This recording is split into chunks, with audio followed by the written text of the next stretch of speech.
할렐루야! 오늘도 주님의 크고 놀라우신 은혜와 평강이 여러분에게 함께 하시기를 간절히 축복합니다. 2월 8일 목요일, 오늘 우리에게 주시는 하나님의 말씀은 마가복음 1장 1절로 11절입니다. 하나님의 아들 예수 그리스도의 복음의 시작은 이러하다. 예언자 이사야의 글에 기록하기를 보아라, 내가 내 심부름꾼을 너보다 앞서 보낸다. 그가 네 길을 닦을 것이다. 광야에서 외치는 이의 소리가 있다. 너희는 주님의 길을 예비하고 그의 길을 곧게 하여라 한 것과 같이 세례자 요한이 광야에 나타나서 죄를 용서받게 하는 회개의 세례를 선포하였다.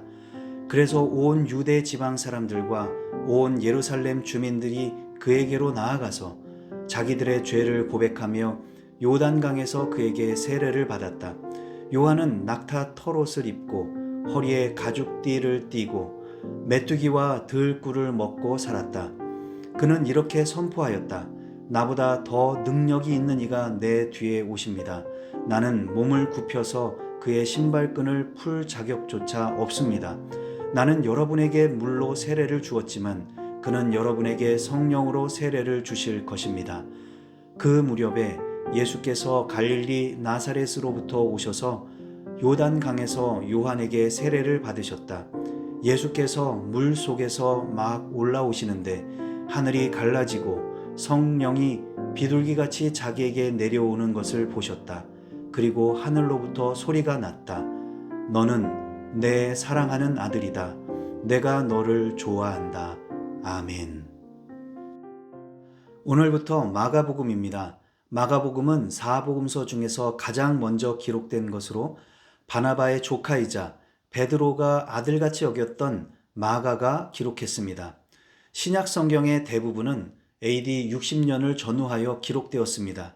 그 시기는 예수님을 직접적으로 증언할 수 있었던 사도들이 하나둘 순교하기 시작하면서 교회를 향한 환난과 핍박이 거세게 일어났었지요. 그런 상황 속에서 복음이신 예수 그리스도를 증언하고 성도를 굳게 세우기 위해 성경이 기록되기 시작했습니다. 마가복음도 그런 상황 속에서 AD 60년 중후반에 기록된 것입니다. 오늘 본문은 마가복음의 서론으로서 하나님의 아들 예수 그리스도의 복음의 시작이라고 했습니다. 다른 복음서들, 마태복음은 그 시작을 족보로 열고 있죠. 누가복음은 세례 요한과 더불어 예수님의 탄생 이야기로, 요한복음은 태초, 그러니까 창세기의 천지창조보다 더 앞선 그야말로 맨 처음의 이야기를 하고 있습니다. 마가복음의 서론은 세례 요한의 세례와 예수님의 수세입니다. 마가복음이 복음의 시작으로서 강조하고 싶은 것이 여기에 있다고 할 수 있겠지요. 세례를 통해 새로운 백성들이 등장하고 그 백성들을 다스리고 구원하실 새로운 왕, 예수 그리스도께서 등장하고 있습니다. 그러나 이 마가복음의 서론에서 핵심적인 이야기는 성령이십니다. 백성들에게 세례를 베풀었던 요한은 8절에서 이렇게 말씀하고 있지요. 나는 여러분에게 물로 세례를 주었지만 그는 여러분에게 성령으로 세례를 주실 것입니다. 예수님은 세례를 받으셨을 때 그 증거로서 하늘이 갈라지고 성령이 비둘기같이 자기에게 내려오는 것을 보셨습니다.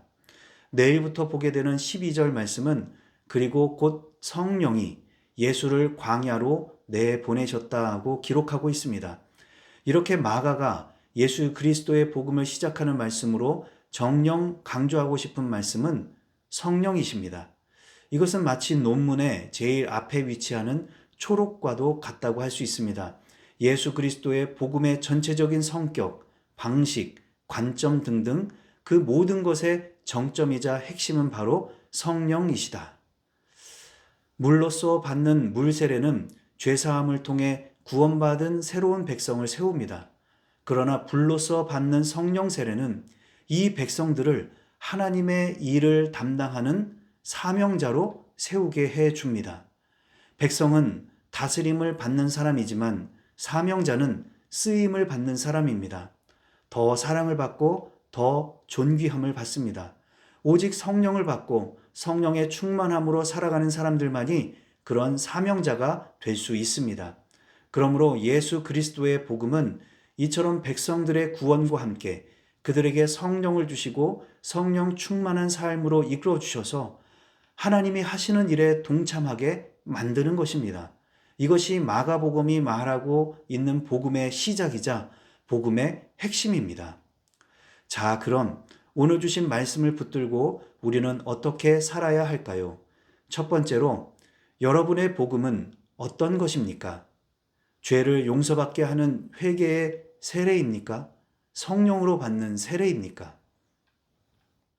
회개의 물세례 없이 능력의 불세례는 없습니다. 그러나 회개의 세례에 만족하고 거기에 머물러 있는 것은 완전한 복음이 아닙니다. 예수님께 성령님께서 비둘기같이 내려오신 것처럼 우리도 불세례를 통해 성령께서 비둘기같이 내려오실 것입니다. 매일마다 이것을 사모하고 이것을 간구하십시오.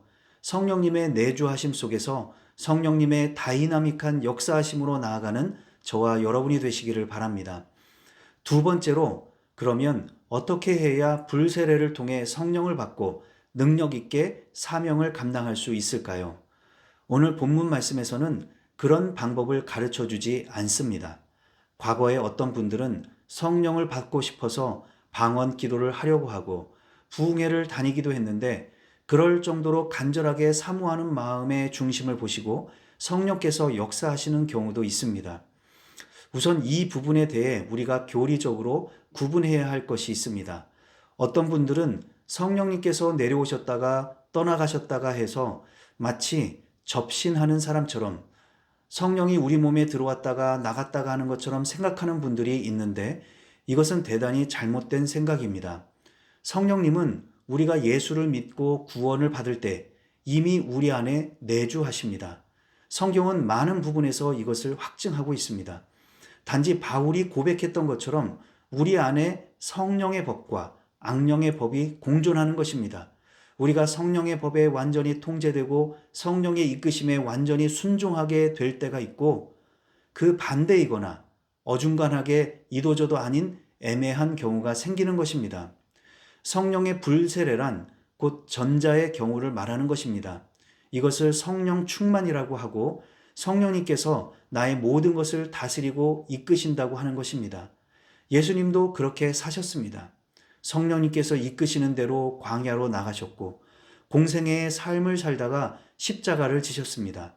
오직 성령 충만으로 살아갈 때 하나님이 기뻐하시는 사명을 감당할 수 있는 것입니다.